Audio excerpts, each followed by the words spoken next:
اقرأ أخيا ورتل القرآن. بسم الله الرحمن الرحيم.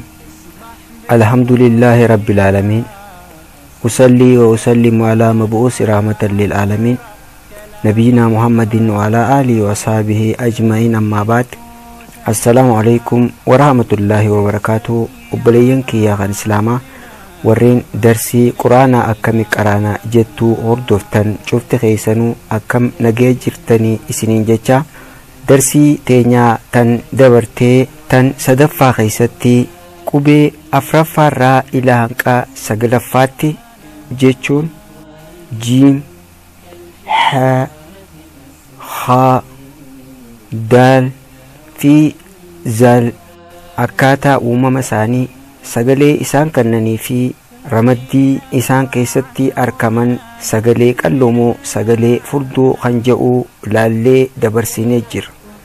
Inshaallah arraan tanaas qubee kurnaffaarraa eegallee wajji laallaa. Qopheessaan sagantaa tanaa ana Usmaa'il Alishootii. Turtii gaarii.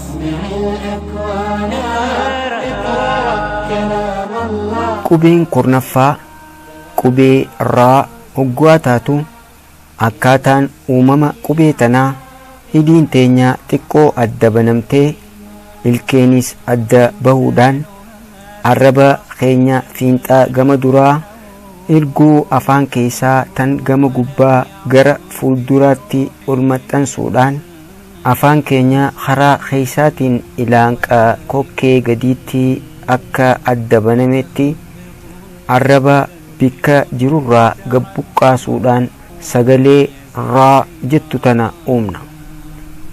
Raa raa raa.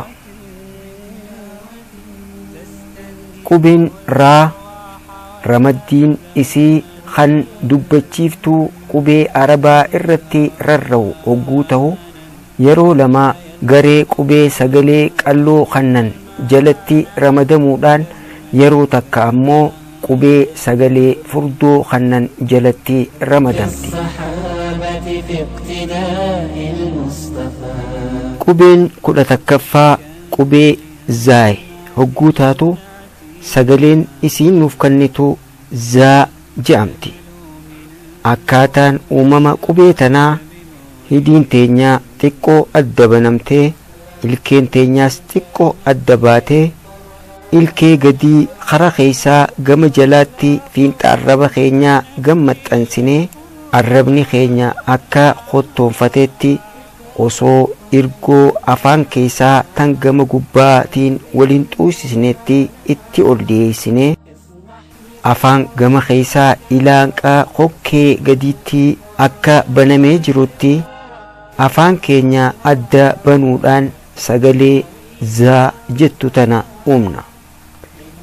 Za za za. Qubeen zaay ramaddii qubee sagalee qalloo kannan jalatti ramadamti. Sababni hogguu sagalee zaa baasnu waan hidiin teenya adda banamtuuf jecha. Qubeen 12ffaa qubee siin hogguu taatu sagaleen isiin nuuf kennitu sagalee saa jedhamti.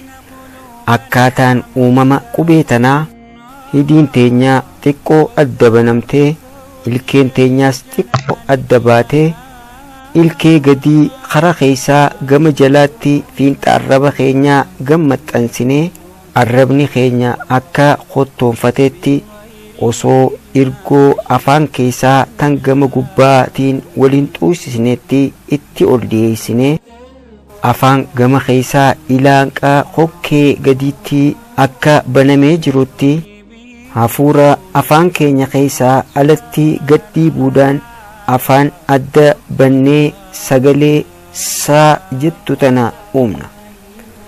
Saa saa saa. Qubeen siin garee qubee sagalee qalloo kannan jalatti ramadamte.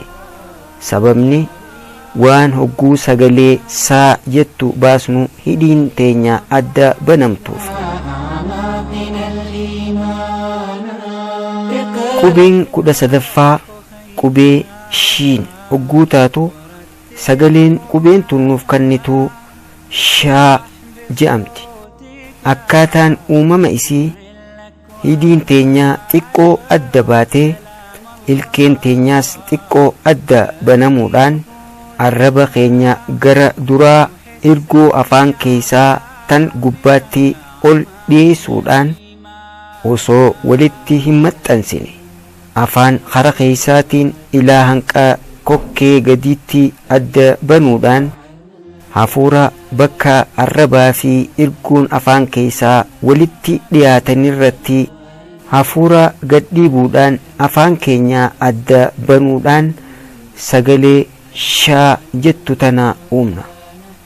Shaa shaa shaa. Qubeen shiin garee qubee sagalee qalloo kannan jalatti ramadamti. Sababni waan hogguu sagalee shaa jettu baasnu hidhiin teenya adda banamtuuf.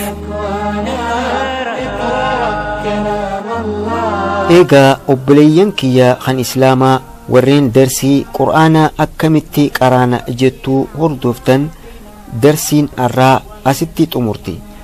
Inshaa Allah darsii itti aantu qubee itti aanturraa eegallee wajjiin laaluu teenya inshaa Allah ilaanqaa sagantaa itti aanuun walitti deebinutti nagayaan naaf jiraadhaa.